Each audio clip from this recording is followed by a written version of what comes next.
नमस्कार, R news में आप सभी दर्शकों का स्वागत है। मैं हूं आपके साथ अपूर्वा सिंह। वक्त ग्राउंड रिपोर्ट का हो चला है, लेकिन आज ग्राउंड रिपोर्ट पर हम एक स्पेशल सेगमेंट आपके लिए लेकर आए हैं।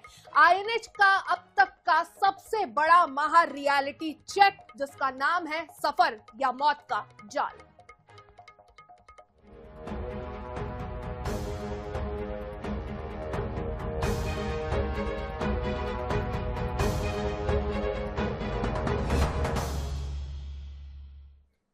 तो जहां एक वक्त पर जबलपुर के बरगी डैम में पर्यटकों की हंसी ठिठोली गूंज रही थी, आज वहां मातम का सन्नाटा है। कुदरत का ऐसा कहर टूटा कि देखते ही देखते एमपी टूरिज्म का एक आलीशान क्रूज जल समाधि ले बैठा। 36 जिंदगियां सवार थी, जिनमें से 9 की सांसें उफनती लहरों ने हमेशा के लिए छीन ली।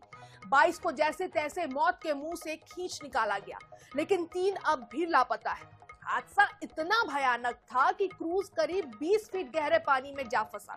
सेना, एसडीआरएफ और स्थानीय प्रशासन ने रात दिन एक कर दिए, तब जाकर भारी मशीनों के जरिए क्रूज को किनारे लाया जा सका।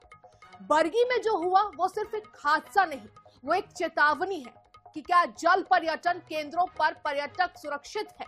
कई सारे सवाल है कि क्या वहां लाइफ जैकेट सिर्फ दिखावा है, क्या क्षमता से ज्यादा लोग बोट्स पर बिठाए जा रहे हैं, क्या मौसम विभाग की चेतावनियों को अनसुना किया जा रहा है।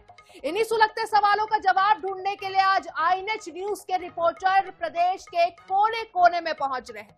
हम करेंगे एक महा रियलिटी चेक, भोपाल के बड़े तालाब से लेकर हनुवंतिया, ओरछा तक और छत्तीसगढ़ तक। हम देखेंगे कि क्या प्रशासन ने बरगी हादसे से कोई सबक लिया है या फिर हम एक और बड़ी त्रासदी का इंतजार कर रहे हैं। तो आईएनएच न्यूज का महा रियलिटी चेक है। अलग अलग मध्य प्रदेश और छत्तीसगढ़ पे हमारे अलग अलग रिपोर्टर जो है वो ग्राउंड जीरो पर पहुंचे हुए हैं। बरगी में जिस तरीके से हादसा हुआ है, उसके बाद क्या स्थिति है, क्या प्रशासन अलर्ट हुआ है या उससे पहले भी क्या कुछ इंतजाम ऐसी जगहों पर रहे हैं, उन तमाम चीजों का रियलिटी चेक आज आईएनएच न्यूज की टीम करने वाली है। क्योंकि लहरें जो है वो अब लहरों पर लापरवाही देखने को मिल रही है। मिशन सुरक्षा, बरगी से सबक कितना, ये सबसे बड़ा सवाल अब बन चुका है। तो सैर सपाटा है या जिंदगी से ये खिलवाड़।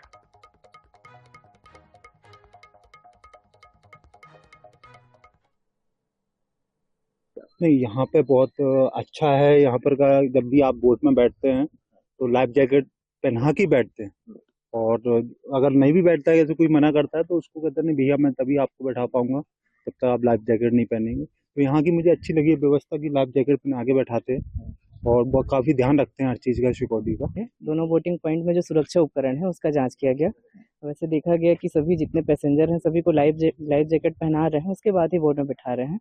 उसके अलावा लाइफ बोट भी है इनके पास और रेस्क्यू टीम भी है। इसके अलावा इनके पास जो डॉक्यूमेंट है वो तो इनके पास वर्तमान में यहाँ पर नहीं है, तो कल सुबह ऑफिस में छोड़ देंगे ऐसा बोला गया है। उसका भी निरीक्षण किया जाएगा। तो उसका जांच का जो रिपोर्ट है ना वो उनके पास है, लेकिन वो कल सुबह उपस्थित पेश कर देंगे बोले हैं। अभी तक की जांच में सब ठीक है? अभी तक तो फिलहाल ठीक लगा है।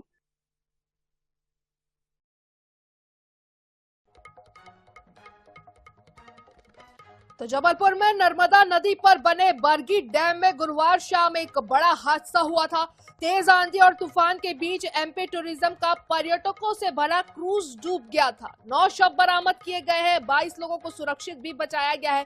3 अब भी लापता है, जिनकी तलाश की जा रही है। अब यहाँ सबसे बड़ा सवाल ये है कि हादसों से ही सबक हम कब तक लेते रहेंगे। पहले से ही सारी सुविधाएं, सारे मानक जो है वो क्यों नहीं लिए जाते हैं। ये सैर सपाटा है या जिंदगी से खिलवाड़, इन्हीं तमाम सवालों का आज हम जवाब ढूंढने निकले हैं।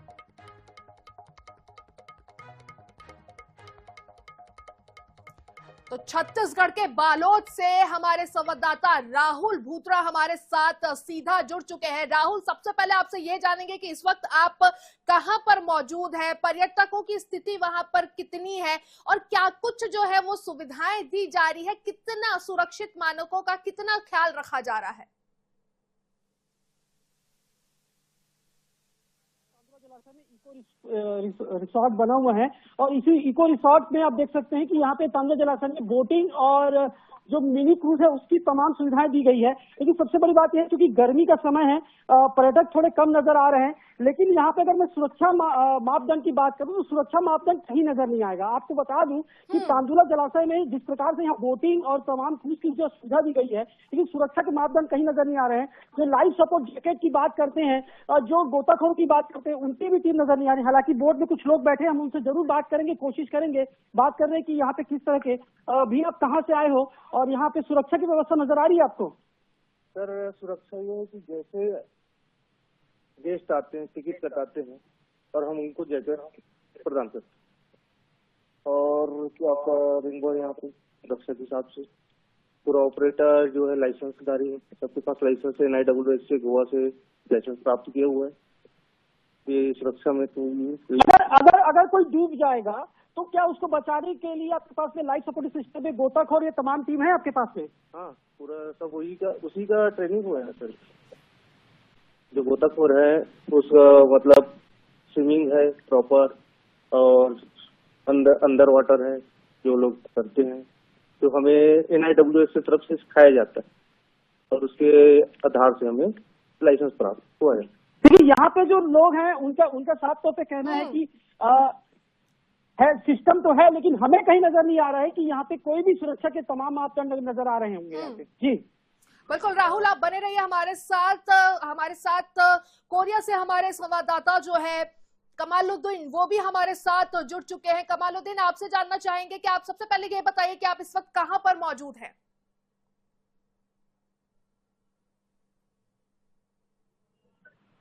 बनाया गया है, ये क्रूज यहाँ पर भी मौजूद है।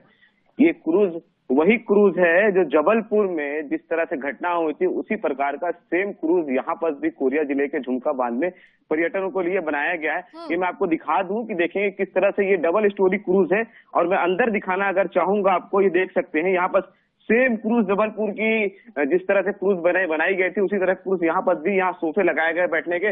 लाइफ जैकेट आपको मैं दिखाना चाहूंगा किस तरह से यहाँ लाइफ जैकेट रख दिया गया है। ये देखिए, पर्यटन आएंगे और यहाँ से लाइफ जैकेट को उठाएंगे। ये लाइफ जैकेट आपका है, ये लाइफ जैकेट उठाएंगे। तो ये लाइफ जैकेट पर्यटकों को दिए जाते हैं, दिए जा रहे हैं या सिर्फ दिखावे के लिए है? सिर्फ दिखावे के लिए यहाँ रखा गया लाइफ जैकेट। ये नीचे में ही रखा गया था। जैसे जबलपुर में हादसा जो हुआ था वो इसी तरह हादसा हुआ था, कई लोगों की जो मौत हुई थी इसी तरह से मौत हुई थी कि लाइफ जैकेट सिर्फ दिखावे के लिए यहाँ रखा गया। प्रशासन को समय समय पे हमेशा कहा जाता है कि लाइफ जैकेट पहनाया जाता है, लेकिन ठेकेदारों के द्वारा जो इसका टेंडर लिया है उनकी बड़ी लापरवाही रहती है। उनकी इतनी बड़ी लापरवाही रहती है कि यहाँ पर जो सीट है, ये बैठने की जो सीट है, इसमें लगभग 70 लोगों की सीट है और यहाँ लगभग 150 से 200 लोगों को यहाँ सवारी कराया जाता है बोटिंग में। ये ओवरलोडिंग कराया जाता है। मतलब साफ तौर पर जितनी क्षमता है उससे अधिक लोगों को इस बोट में बैठाया जा रहा है। अगर हम बात करें तो बोटिंग से पहले कोई सेफ्टी चेक होता है या सब कुछ भगवान भरोसे है? ये हमारे साथ कुछ समाज सेविक लोग हैं, इनसे जानने की कोशिश करेंगे। यहाँ पे किसी तरह का सेफ्टी का व्यवस्था कराया गया है? अगर मान लीजिए कोई पर्यटन आते हैं उनको बैठने के लिए किस तरह से व्यवस्था कराया जाता है, क्या है तो बताइए। अभी वर्तमान में एक वृंदावन में नाव की दुर्घटना हुई, उसमें 25-30 लोग की मृत्यु हुई। अभी जबलपुर में 2 दिन पहले ही क्रूज डूबा है, उसमें भी लोगों की मृत्यु की जानकारी मिली है। हमारे बैकुंठपुर के झुमका बोट क्लब में भी अभी कुछ महीने पहले ही एक क्रूज शुरू हुआ है और यहाँ की जो क्षमता है, हम ऊपर जाके देखे तो 70-80 लोगों की क्षमता है। पर जब हम लोग कभी आते हैं तो देखते हैं यहाँ पर्यटनों का तादाद जो रहता है वो ज्यादा रहता है। यहाँ कायदे से जिला प्रशासन को एक क्राइटेरिया का एक बोर्ड बना के लगाना चाहिए कि जो भी जैसे छोटी नाव में इतने सवारी का क्षमता है, बड़े क्रूज में इतने सवारी की क्षमता है, यहाँ एक क्राइटेरिया का एक बोर्ड लगाना चाहिए ठेकेदार के द्वारा, उससे ऊपर ना हो। भविष्य में अगर कहीं किसी प्रकार की कोई दुर्घटना ना हो इसके लिए सेफ्टी जैकेट पर्याप्त मात्रा में रहे। मान लीजिए अगर कोई गलती से कोई हादसा ना हो। पर अधिकतर जगह देखा गया है कि जो पर्यटन रहते हैं वो भी गर्म के कारण जो भी बोलेंगे सेफ्टी जैकेट पहनने में हिचकिचाते हैं। पर ऐसा अगर वहाँ भी बहुत लोग अगर सेफ्टी जैकेट पहने रहते तो इस तरह का दुर्घटना नहीं होता। शासन प्रशासन को भी बीच बीच में आके यहाँ मॉनिटरिंग करनी चाहिए कि यहाँ की व्यवस्था ठीक ठाक चल रही है कि नहीं चल रही है। शासन बिल्कुल कमालुद्दीन, आप बने रहिए हमारे पास, जल्दी आपके पास वापस लौट कर आएंगे। मध्य प्रदेश की राजधानी भोपाल का हम रुख कर लेते हैं, जहां से हमारी सहयोगी अंजलि भी हमारे साथ जुड़ चुके हैं। अंजलि, कहां पर आप मौजूद है और वहां पर वोटिंग से पहले जो सुरक्षा होती है, चेक किया जाता है कि नहीं चेक किया जाता है वोटिंग करने से पहले, या वहां भी सब कुछ भगवान भरोसे ही है?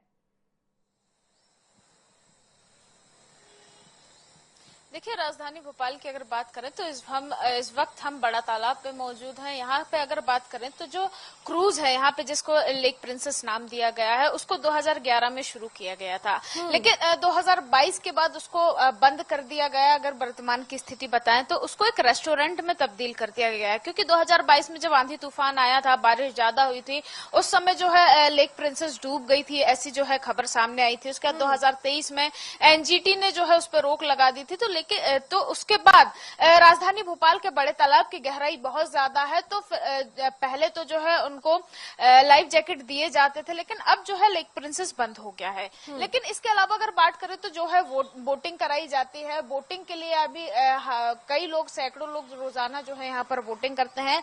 लाइफ जैकेट तो दी जाती है सुरक्षा के मध्य, लेकिन जो समय समय पे चेकिंग होनी चाहिए, जो बोट की चेकिंग होनी चाहिए कि बोट चलने लायक है या नहीं है, कितनी पुरानी है, उन सब चीजों को लेकर जो है प्रशासन कहीं ना कहीं ऐसा लगता है कि उस चीजों पे ध्यान नहीं देता है। जब कोई बड़े हादसे होते हैं तभी प्रशासन की जो है नींद खुलती है। पर अगर राजधानी भोपाल की बात करें तो बहुत ही ज्यादा गंभीर है और सोचने विषय भी है कि हम हादसों का इंतजार क्यों करते हैं, उससे पहले ही सारी चीजों की व्यवस्था क्यों नहीं करते। अब आप जैसे बता रही हैं कि वहां पर प्रशासन किसी भी तरह की कोई देखने वाला नहीं है, कोई जिम्मेदार अधिकारी नहीं है, तो वहां जो चल रहा है वो भगवान भरोसे, एक तरीके से कहे कि जो भी चीजें चल रही है वो भगवान भरोसे ही चल रही है।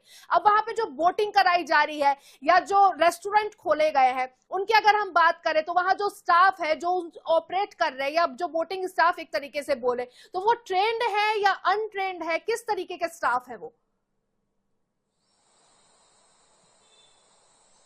बिल्कुल, ये एक बड़ा सवाल है और इसकी जो है जांच भी होनी चाहिए कि जो लोग बोटिंग कराते हैं या फिर जो उसमें काम कर रहे हैं, हालांकि जो क्रूज है वो एमपीटी का यानी पर्यटन विभाग का है, जो पर्यटन विभाग द्वारा संचालित किया जाता है। लेकिन इसके अलावा जो अभी हमने देखा था कि पिछले जुलाई में 2025 में लेक प्रिंसेस को जब रेस्टोरेंट बनाया गया था, उसी के साथ शिकारा का लुत्फ उठाने के लिए, जिस प्रकार से जम्मू में शिकारा होते हैं, वैसा ही कुछ लोगों को मजा देने के लिए राजधानी भोपाल में भी 10 शिकारे लाए गए थे। लेकिन शिकारों की स्थिति देख के भी आप पता कर सकते हैं कि जो नए शिकारे हैं वो नए जैसे नहीं दिखते हैं। उनमें सिर्फ जो है उनको थोड़ा बहुत सजा के उनको अगर शिकारे का नाम दे दिया जाता है तो वो शिकारा नहीं है।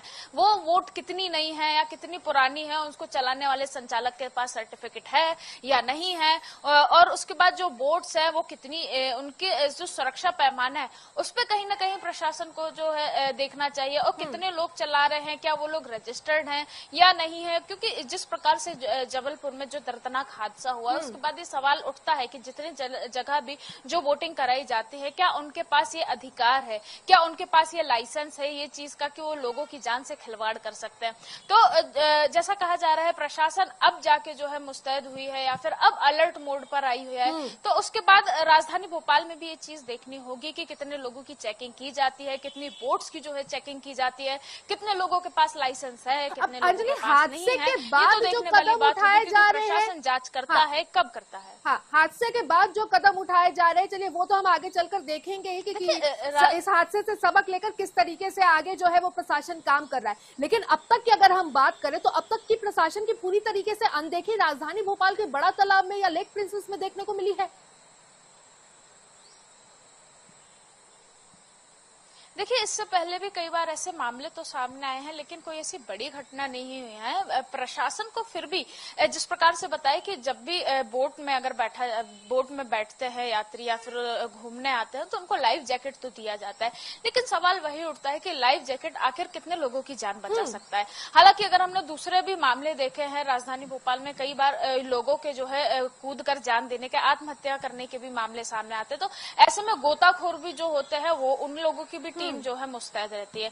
राजधानी भोपाल में अभी ऐसी कोई बड़ी अनहोनी हुई नहीं है, या इससे पहले भी देखा गया लाइफ जैकेटों ने कई लोगों की जान बचाई है। इसके अलावा जो है गोताखोरों का भी जो बहुत अच्छा प्रदर्शन देखने को मिलता है, क्योंकि राजधानी भोपाल में इससे पहले भी आत्महत्या करने वालों की जो संख्या बढ़ी है उनको भी जो है तत्काल जो है त्वरित बचा लिया जाता है। तो कुल मिलाकर देखें तो छत्तीसगढ़ और मध्य प्रदेश में फिलहाल बोटिंग जो है वो सिर्फ टूरिज्म ही बन के नहीं रह चुका है, वो एक तरीके से कहे तो रिस्क बिजनेस बन चुका है, क्योंकि सब कुछ भगवान भरोसे चल रहा है कि कोई कहीं भी कोई जिम्मेदार अधिकारी नहीं है। लाइफ जैकेट वहां पर सही ढंग से है कि नहीं है, सिर्फ रखे गए हैं या पर्यटकों को दिए जा रहे हैं, नहीं दिए जा रहे। और कई पर्यटक ऐसे भी होते हैं जो खुद भी जो है वो सुरक्षा मापदंडों को पालन करना नहीं चाहते हैं। तो नियमों की खुलेआम अनदेखी हर जगह फिलहाल देखने को मिल रही है, और अक्सर ऐसा ही होता है। जब कोई बड़ा हादसा होगा, जब कोई बड़ी त्रासदी आएगी, उसके बाद ही सबक लिया जाता है, उससे पहले सब कुछ सिर्फ भगवान के भरोसे ही चलता है। तो मध्य प्रदेश और छत्तीसगढ़ से हमारे अलग अलग संवाददाता हमारे साथ जुड़े हुए थे। आप सभी का हमारे साथ जुड़ने के लिए और तमाम जानकारियां और तस्वीरें दिखाने के लिए बहुत बहुत शुक्रिया।